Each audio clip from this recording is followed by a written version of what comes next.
Coucou tout le monde, j'espère que vous allez bien. Aujourd'hui je vous retrouve pour une nouvelle vidéo et ça va être un point lecture concernant Evermore de Sarah Holland aux éditions Bayard, qui est du coup le deuxième tome d'Everless. C'était un livre que j'avais vraiment beaucoup aimé pour le premier, même si au départ j'étais un petit peu mitigée parce que on suivait une histoire finalement assez banale avec un schéma narratif assez simpliste, mais j'avais beaucoup aimé l'univers.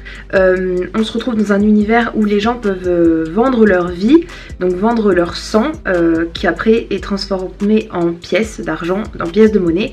Et on suivait donc Julie, une jeune fille qui devait partir au palais pour devenir une servante parce que son père avait d'énormes dettes et donc elle voulait l'aider à payer ses dettes en gagnant de l'argent de son côté. Elle s'était rendue compte que elle avait déjà vécu, enfin elle savait qu'elle avait déjà vécu à Everless, du coup dans ce palais, mais elle avait dû partir avec son père. Et du coup elle doit y retourner, son père l'a mise en garde, enfin bref il y avait pas mal de choses quand même dans ce premier tome, mais globalement le schéma restait assez classique.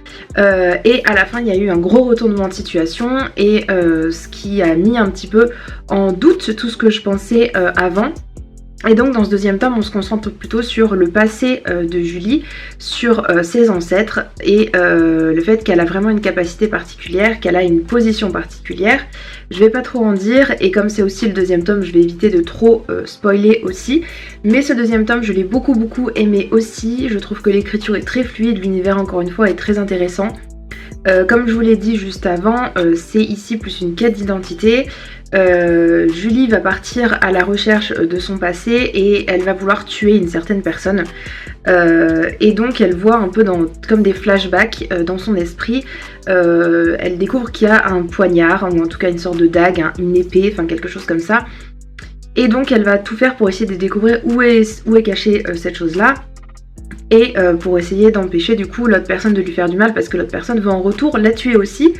Donc c'est un peu une course-poursuite aussi. Et elle va être aidée de Liam qui est un personnage qu'on découvrait déjà dans le premier tome et qui est le prince héritier de la couronne et qui s'avérait être plutôt pas très sympathique au premier abord et finalement il va y avoir une romance entre ces deux personnages qui est du coup exploitée dans ce deuxième tome que j'ai plutôt bien apprécié même si elle tombe un petit peu comme un cheveu sur la soupe et qu'on aurait pu s'en passer, mais moi elle m'a pas plus déplu que ça. Ce que j'ai bien aimé aussi c'est le fait qu'on a des personnages qui au premier abord semblent assez manichéens avec une méchante vraiment méchante. Et en fait on se rend compte que les choses sont un petit peu plus compliquées que ça et en fouillant le passé on découvre des choses par rapport aux personnages, donc les deux personnages qui s'affrontent. Et j'ai plutôt bien apprécié ce côté-là. C'est une duologie qui se lit très facilement, avec des personnages qui sont assez intéressants à suivre. Julie ça reste un personnage qui a une force de caractère assez impressionnante et qui a du coup des pouvoirs un peu particuliers aussi, qu'on découvre du coup dans ce deuxième tome.